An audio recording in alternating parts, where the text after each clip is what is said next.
up, you guys? It's Mary. And You guys a like, subscribe, share and comment down below, y'all, because today we have officially finally seen the Wendy Williams documentary. Yes. What a mess! Yes. A subscriber had told us to watch it before because we had done like a report about Wendy Williams. Yes. And Kevin Hunter wanting to milk her more. I think we called him baby bird parasite, trying to suck from his disabled mama bird. Yes. So, yes. That was a funny title. yes, actually. I know. I love our titles. But yes, so we want to talk about it. Yes. And honey, that documentary was so messy. We stayed up all night watching and just gossiping about it. Oh my goodness gracious. Man, I don't know. Where did we begin? Yeah, I mean, I don't like Wendy that much. I used to watch her all the time. And then it became a little too petty. It became really, for me, it came too much. And then I felt like when she just said Beyonce didn't even carry the child or whatever, I just felt like that was wrong. And I just felt like, some... Mama Sam, Stop it. The world. Mama said, I think you went on my bag. Is that no, right? he flew up there, then flew over there. Oh, I just heard the okay. Mama said, I don't know what in the world going on. Okay. Okay. Is you okay?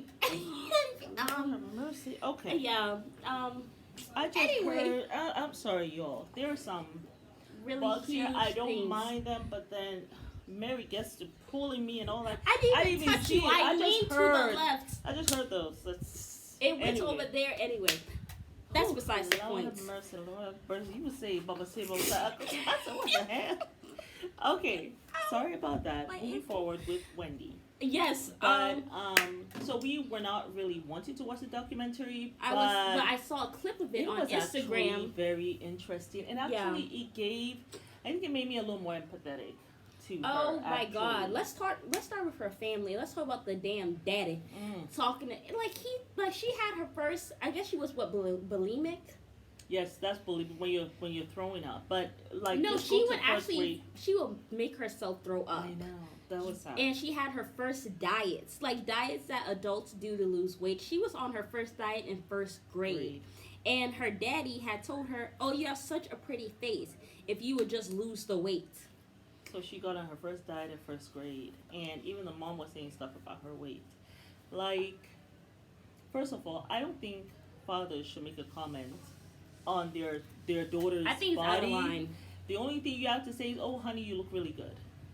You look beautiful." That should be what a father says to his daughter all the time. You look beautiful. Yes. Even if she don't look good, you need to say that she looks beautiful. Yes. Like, it's not a man's place to talk about your daughter. In a bad way. In a bad way. Like how she dresses, how she looks. Even if she's gained weight, that's not for you to say not for you. Anything. Like, I remember when, I was a seamstress, so I will wear these really tight, I'll sew myself these really tight designs with slits up to my mid-thigh. And my dad will look at that and just be like, "Oh, new skirt. Okay, it looks great." But then he'll go to my mom to tell her, "Did you see her walking out the door?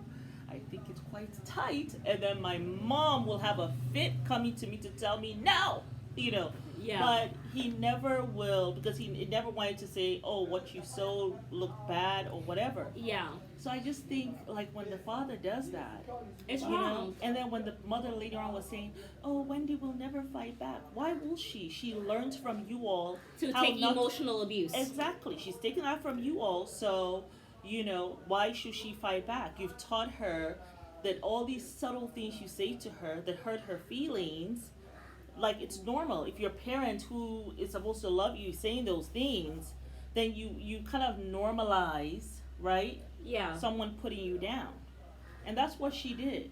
So the trauma really began in the childhood. It started at home. You know? And I feel as though in the end, that's what led her to take all this BS from Kevin. Yeah. That's what I feel. Yeah, because she was actually making herself throw up every night, shoving fingers down her throat. And she said the only reason why she stopped doing it, because apparently some celebrity was doing it. I don't know who it was. Mm-hmm. But she found out that, that stuff, it makes your teeth rotten. So that's the only reason why she stopped. Acid. Yeah. Yeah. So I thought that was really, really sad. But also, it made me get insight that, if your father is coming to you Yeah. saying, those, like, if he said that to you, I can only imagine what else he is saying. Yeah. I feel like your parents are supposed to speak life into you, and Yeah. when they don't, it really is traumatizing. Especially when I feel like, especially when it's a father and a daughter. Because Yeah. I feel like women, we kind of are already conditioned to not like look up to men, but to kind of take in what they say. I guess sometimes. we see our beauty through the eyes of men. Yeah, right? for most and women, so when know you what I'm have saying? that first man in your life, who's your father, telling you that you're fat and how you don't have a cute face and all but this it's your stuff body that's you gotta, wrong. But if you lose the weight, then look you'll better. be prettier. So that means I don't look pretty now, even though you're telling me I have a pretty face.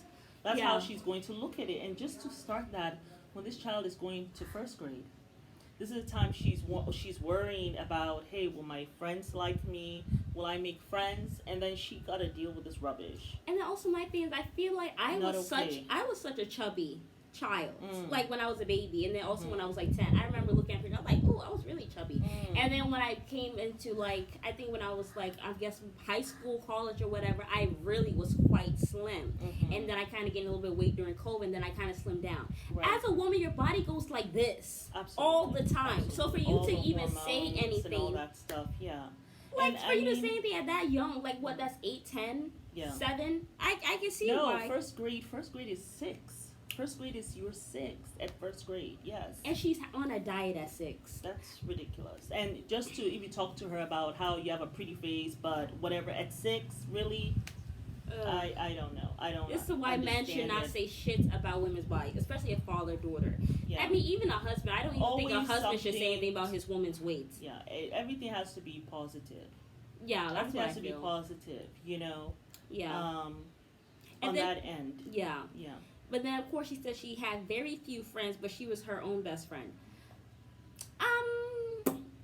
That can't. I don't think you know what that means. You were not your best friend. If you were your best friend, you will not have allowed Kevin to take you on this little ride that he took you on, which was a ride. This man took you on a ride.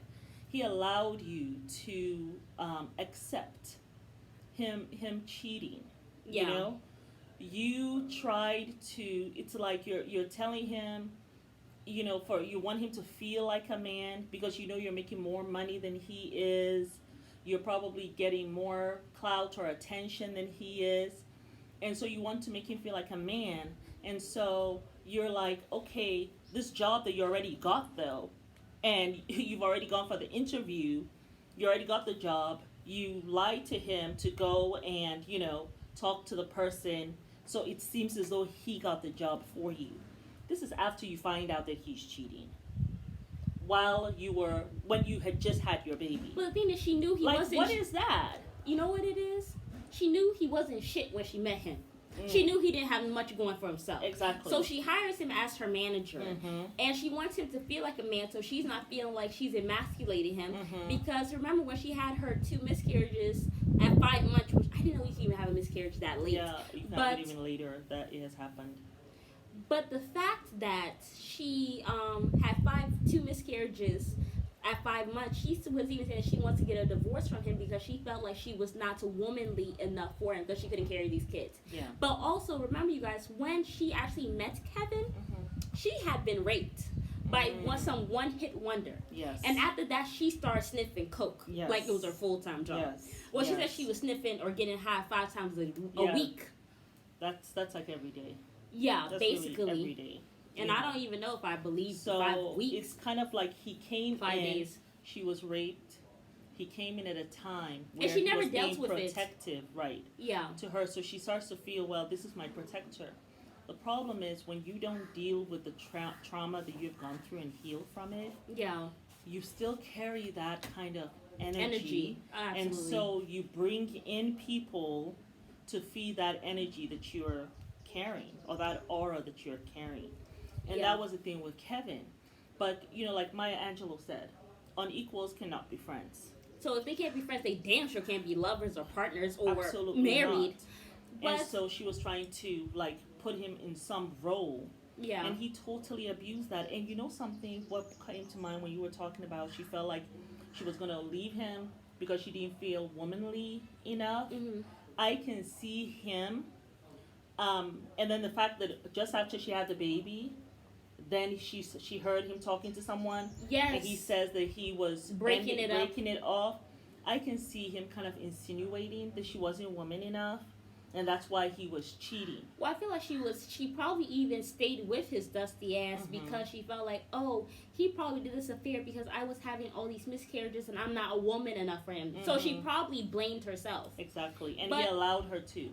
Also, I think it's very important for women to know, before a man even approaches you, he has already peeped your aura. He's peeped your energy. He's actually probably already peeped what type of woman you are. Yep. And when he approaches you, he's either trying to confirm or trying to see if he's trying to confirm or not whether his intuition about you is true or not. Exactly. And I think he really peeped Wendy. Oh, yeah. And he was watching her, seeing her, probably could tell her energy. Like, I don't think women realize, but there's an aura we carry around us when we're either broken, we're desperate, or we've just come out of a bad situation. Yep. And men can prey on that, like shark to blood, you know, in the water. So I feel like that was the thing, because she said this man did not even approach her. Yes. He probably was just watching her for a while because they met at the kiddie skating rink. And he decided to give his number to his friend to go give her. So he never approached her. He couldn't even be man enough to come and give you the number. But not only that, he knew you probably was afraid of rejection too. So he's one of those men, probably like a narcissist, who doesn't want that rejection, right? And so he, instead of him coming and saying, hey, this is my number, will you call me? He decides not to. Go away. Oh, I think I put it on. Is it gone?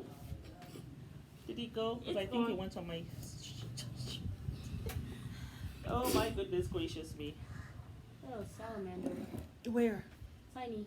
Kidogo. Okay, we're just dealing with a lot of yeah, we have to fumigate this week. Africa's things. Yes. Yeah. Anyway, but no, so the fact that he didn't even approach her, I really feel like it was a punk move, but also he knew, oh, this woman, she's broken enough and she's desperate enough that I don't even have to approach her. I don't have to say my name. No. I know she's gonna call me, so I'm gonna give her my number. Yes. Usually, most of the time, whenever a man gives me his number, which I rarely ever give out my number. And if he gives somebody else a number to come give me, it will be like, return to sender. Yeah, no. Return to sender, because no. I don't text men. I don't see that. I don't think it's okay for women to pursue men.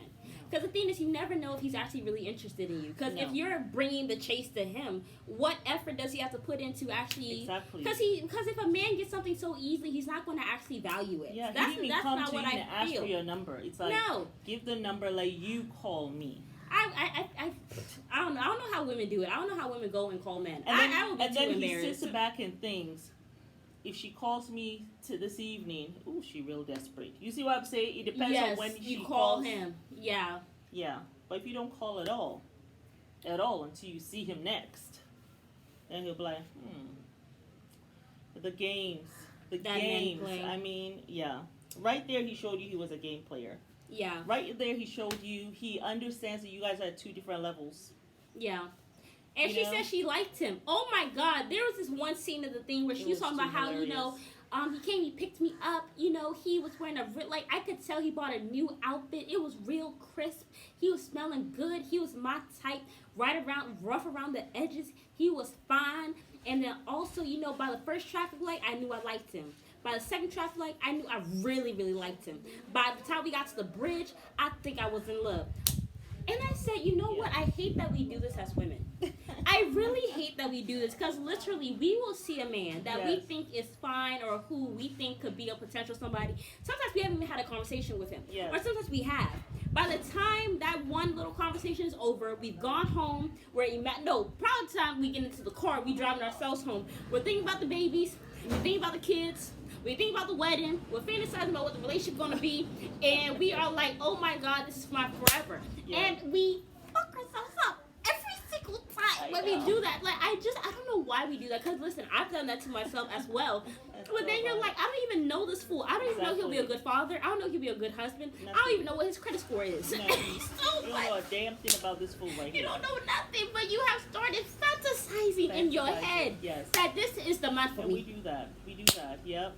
I don't know why we're like this. And she wanted someone rough around the edges. Well, he was rough around the edges, all right. Well, Mom, you said With that a she boat. wanted a gangster. She got it. Okay. Except that he wasn't out there doing any gangster shit. He was being a gangster to you. Yeah. He couldn't go do it to other men, but to you. No, but apparently he had become like a tyrant on the job. Yes. He was harassing her. Like even from the radio days, they were like, because he had became Banging like tables. it was like they were a team. Like everybody had accept. Look, if you're gonna be with Wendy, you're gonna have to be with him. Yeah. Immediately he's there booking shows with her. She lets him become his manager. He even was an executive producer on the Wendy show. All this stuff to make this man feel like a man. But at the end of the day, he'll never feel like a man. You know why? Because when he looks at his check, your name's on it. I didn't think of that. He's working for her. He's so actually true. working for her. That is so true. But yes, so I just thought all of that was just really a mess, and I didn't even know how horrible he was. He'll be yelling at her, badgering her, and this is a man who she thought, quote unquote, was protecting her or whatever, because apparently somebody was so mad at her that they tried to beat her up one time. Now the whole thing with Wendy gossiping about people, I just feel like there has to be a line. I feel like we all gossip, but when you're just like spreading blatant lies, I just don't think it's okay. You know what I'm saying? I feel like there has to be a line, and you have to be ethical about it. Because even the man said that she became a shock jock. Like she would say shocking things. She would just say things to kind of get a reaction out of people, and then she would just ask vile questions. People not ask. And then he said that it was because of her that, people kind of changed, the media changed the way that they even talk to black artists. So at first they would have some respect and they just wouldn't ask certain questions.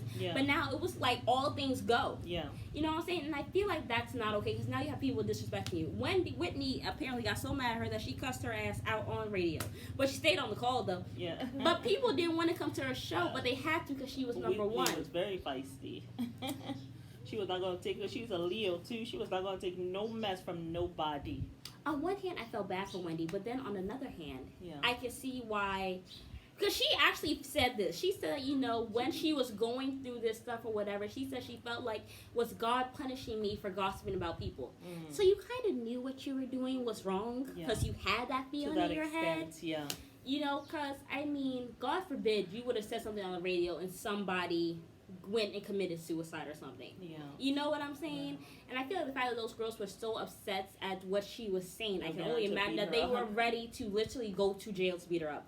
Look, we do not condone violence. We do not condone violence. But I just feel like you just should not spread lies about people. If it's not truthful, there's no point in saying it. Like, try to be ethical, even if you are creating... The whole thing with the whole Beyonce thing, I thought that was a lie. What I really frown on is when a woman is at her most vulnerable. And she's pregnant with a child. I expect women in general to understand this and not add to her vulnerability, add to just like be a burden to her. And that's what she did at a time when Beyonce was pregnant. I just thought it was very, very wrong. Very wrong. So, and honestly, the dress, as a fashion designer, if you actually look at the dress that she had like these little pleats that came up right underneath her her breast. So when you lean forward, it kind of actually makes the fabric pucker.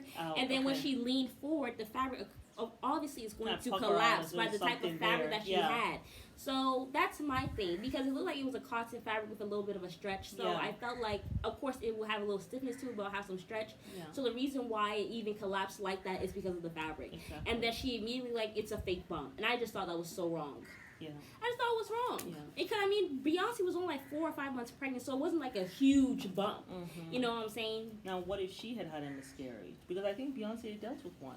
But what if she had a miscarriage because of what you said and all of that? You didn't think about that, especially from a woman who already had a miscarriage. You had two. So just woman to woman, it was just wrong. Sometimes you just have to have that, moral compass to say, this is a line I'm not going to cross. I can be a shock jock, whatever I want, but I'm not going to cross this line, And I feel like also, I feel like with Wendy, she probably got stuck in something. Because, I mean, if she was feeling bad, I'm sure she's like, how do I get out of this? Because you have kind of made a name for yourself by being this shocking personality who says these things, who's loud and everything. But then what if you want to get out of that? Yeah. You're like, will people accept me? Will I still have the same revenue? Will I still have the same money? This, that, and the third. Yeah. You know, And Oprah did something like that, though. I mean, Oprah made it. Yeah, she and did. she was able to transition into this, you know, self-help, well-being, Zen kind of thing. And she still has her and points. she still, in fact, she got more.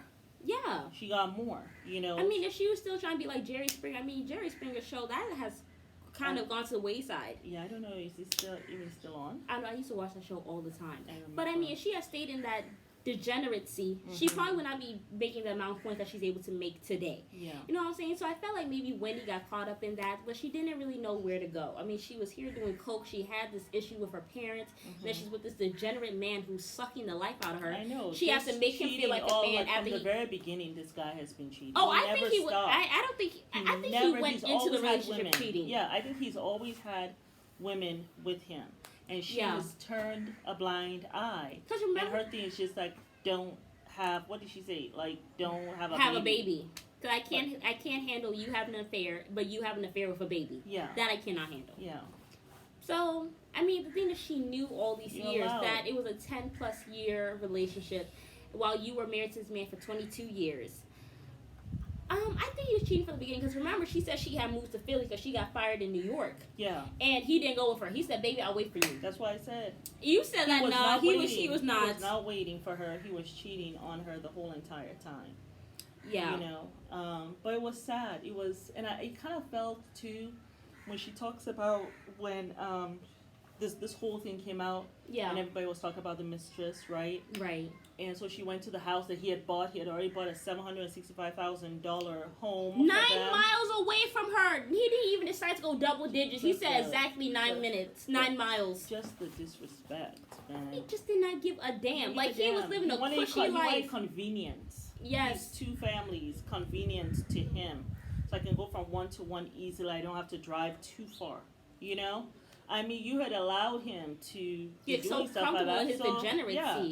So he goes and he does this, and then you go like some high schoolers, almost as if you stopped evolving in your mind, you know?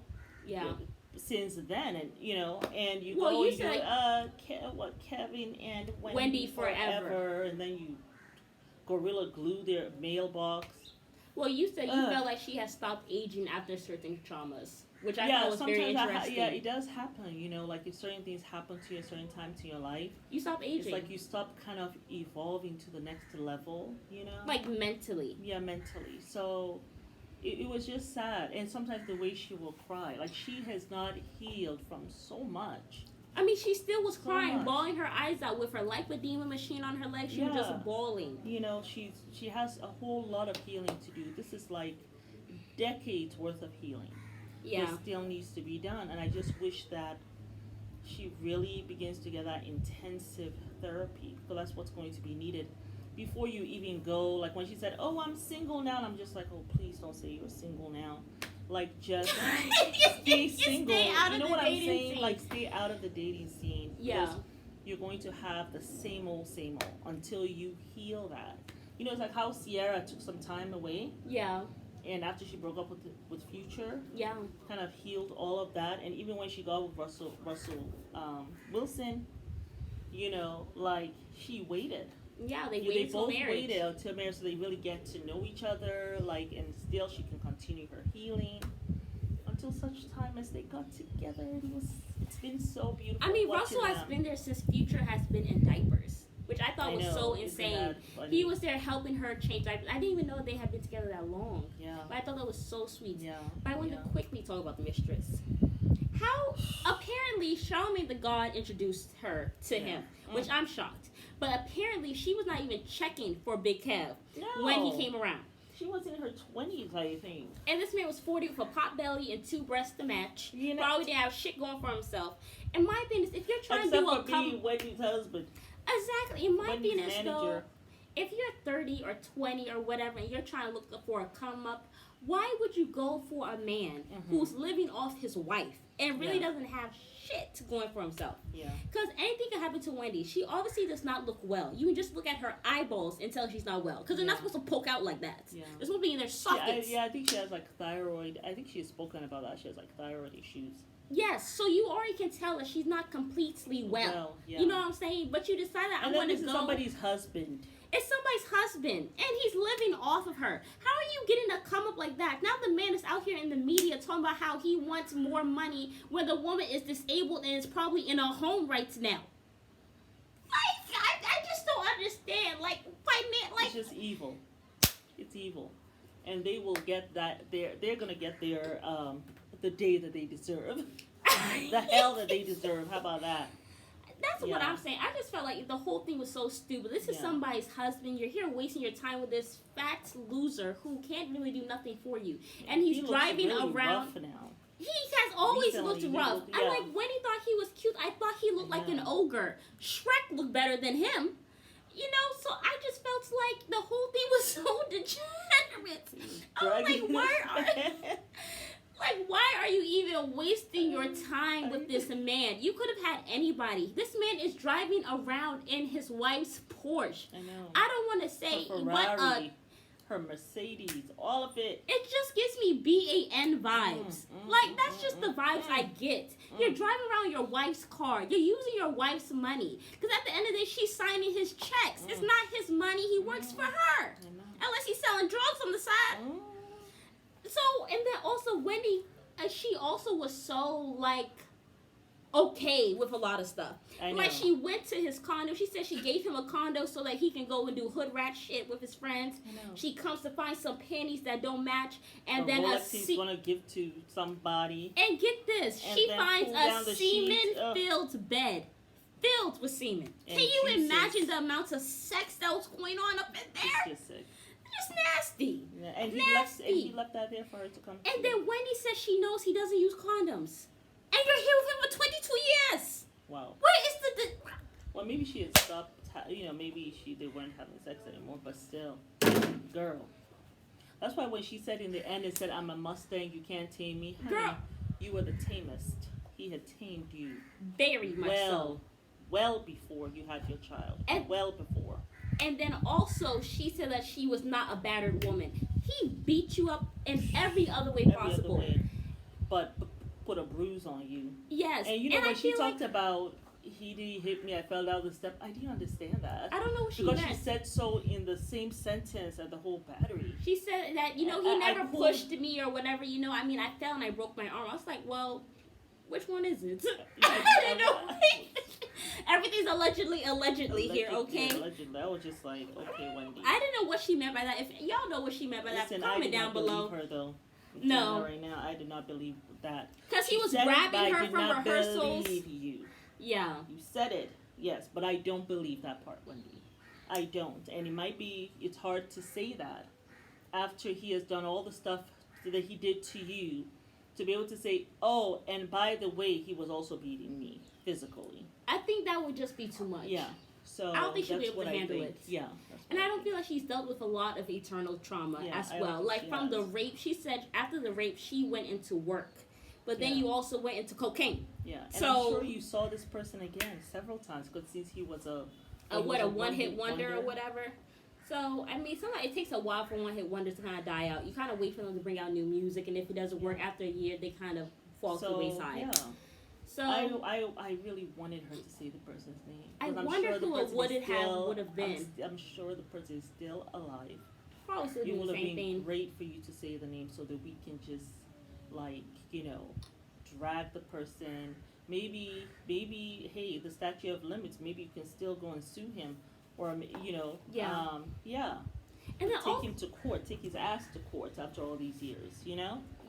And let a juror of his peers determine whether he's guilty or not. Yeah. But I just feel like, and then, of course, the movie, it kind of ended, kind of on a high note about how she went back to the Wendy Williams show without him or whatever and stuff, and she had gotten her star on the Hollywood Walk of Fame. We all know now that her health condition has completely deteriorated quite well. Before we talk about her health, can we talk about the Statue of Liberty? that day that she fell? Oh my god! When I first thought, saw it, I was in my college dorm when I saw it because I was This was my first time seeing it yesterday.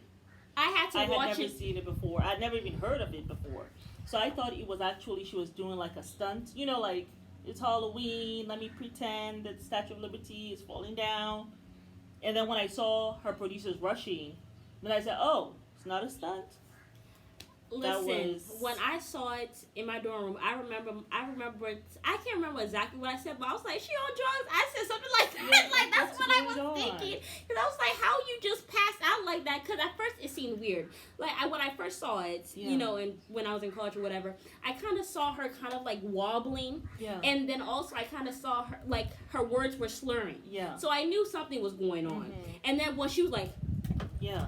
I don't want to make. I'm not trying to make this funny. I was like, oh my! And then she just fell. And then she was like she stood, like she was like this, and then yeah. Oh I was like, goodness. And then it's like she comes back, and the thing is weird on her head, and she's like, I am going to be strong. And then she says, it's like this is not a stunt. Yeah, he came. And he picked me up. Kevin came and picked me up like a damsel in distress. I said, this woman is watching way too much Hollywood movies. Yeah. Or reading too many romance novels. He came and grabbed you as a damsel in distress. Girl. Yeah, and then she was thinking, oh my God, everything's going to be okay, da-da-da. But she said the reason why she even fell was because she knew something worse was coming something terrible was coming. And it was because the world was about to know that he actually had gotten the mistress pregnant. Oh, also when she came out on the Wendy Williams show, of course, because she's talking about everybody's business. Mm-hmm. So of course everybody's like, well, you should come talk about your business. Yeah. And basically what she said is basically what she was trying to say. The mistress ain't shit because I'm the wife. Yes. Because she literally all she did was this. Yes. And I was like, Wendy, that don't mean nothing. Like, what? Yes, you're the wife, honey, but your man being with. I would have been booing in the audience. I'm like, boo! On. What do you mean? This man is cheating on you? And then when he realized, oh, you're not gonna go nowhere after you found pregnant. out, okay, I got something for you. Maybe then you will leave me. Got her pregnant. The chick came rolling up in a black Porsche to take pictures of Wendy's house. Wendy saw her and everything. Pregnant, fully pregnant. I'm like, God. She wanted her no. Yes. Wore the tightest tank top she could wear. I know. She wanted her to see and then pull up to her house to take pictures for what? Because she wanted her to see her. I just thought the whole thing was embarrassing. But the thing is, you've known about the mistress for years. She finally comes out and says she wants a divorce. And then everybody was cheering for her. It was sad. It was very sad. The whole thing was very heartbreaking. Because a woman on that level should not have to be dealing with rubbish like that. Absolutely not. Well, he met her broken. And that's why we say on this channel, do not go find love when you are desperate, broken, or you have just gotten out of a bad situation. Yes. We say don't look for love. Because you're going to attract somebody who is shitty. You don't have to look for it. It's going to find you. Yeah. When you focus on yourself. When you're focused on yourself and you're healing the parts that need to be healed, you will attract that love to you. Yes. But yeah, it was exhausting. It was exhausting, actually. Yeah, it was very exhausting. It was sad. Yeah, especially now, knowing that it actually got worse. Her health got worse. Yeah, although and the show got canceled, and the show got and she got replaced and everything and stuff like that because he wanted his money. And I don't know if she'll ever have another show again. I don't know. I mean, if I and then she's married to some police officer and she's not even in contact with her son.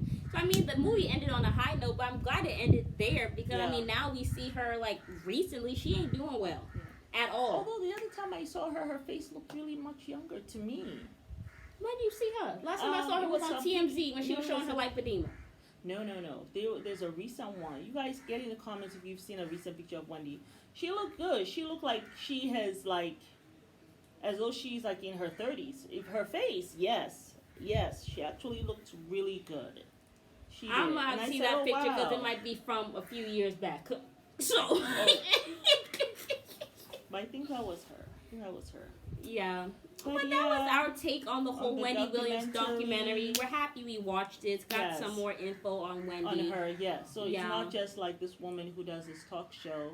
Now I see the whole history in her life.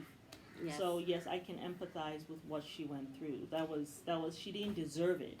No, I don't She think really anybody didn't deserves deserve it. that, you know. Well, also, Wendy, those people did not deserve you lying on them and gossiping about them. Also, And then yeah. you being so crude, asking Whoopi Goldberg when's the last time you had sex.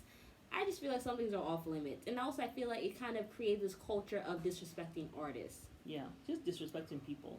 Yeah, like now it's okay for people to say stuff, invade your privacy and everything. But you know something, I always go back to that friend thing, right? Mm-hmm. If what my friend will not just come out and just ask me, Mm-hmm. I'm not expecting someone else I'm going to interview with to ask me. I know, but then they're not expecting it, but then you ask it, then it's like, I don't know what to say. What you say, you just look at them. Is that question, is that like a valid question that you expect me to answer, really? Well, I'm not going to answer that. Yeah. Like, that's it. Like, if I'm here for an interview, this is what we're interviewing. You're going off the cuff. If I'm not going to answer, I'm not going to answer. We can talk about other things. Yeah. You know, why aren't you answering it? Because it's no business of yours. Hello. But yes, y'all. And it's no business of the audience. Just like I'm not going around asking you about who you slept with. Well, you can ask me. I'm not interested. Not interested. You know? I mean, maybe you should be interested in who your husband is sleeping with. Oh! About your husband's sex history, not mine. You going there? Yep, don't let us go there. Yeah. But You that know, was everything, but, you guys. It's Mary. And Amma. You guys press a like, Subscribe. share, And comment. down below. Bye. Bye.